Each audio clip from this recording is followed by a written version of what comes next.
Well, Chris Christie was seen by some as the savior of the Republican Party, a somewhat moderate force who could possibly capture his party's nomination in 2016. In some polls, in fact, he was even slightly beating Hillary Clinton. But for the past week, he's been the punchline for late-night comedians and a target for Democrats and even some Republicans.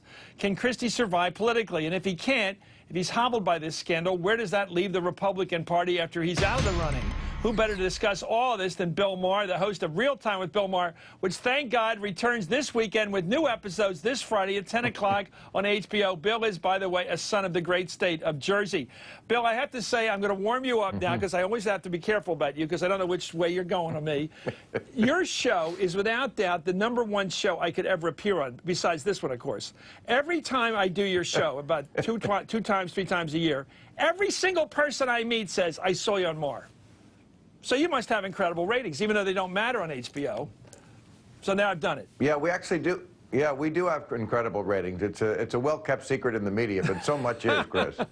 Let's talk about what you in the media. You're from Jersey. Does this smell like Jersey or smell like Chris Christie?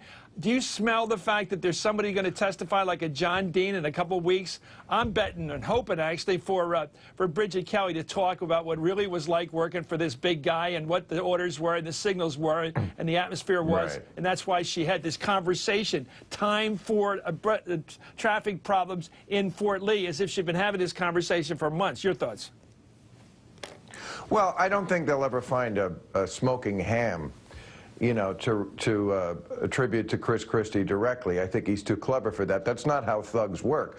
The whole reason that you hire someone like Bridget Kelly is to carry out orders like this that you don't actually give. Remember when Benedict was the God's Rottweiler or the Pope's Rottweiler, they called him before he got the Pope job? Well, she's Blob's Rottweiler, okay? She knows to do this without actually having to be told.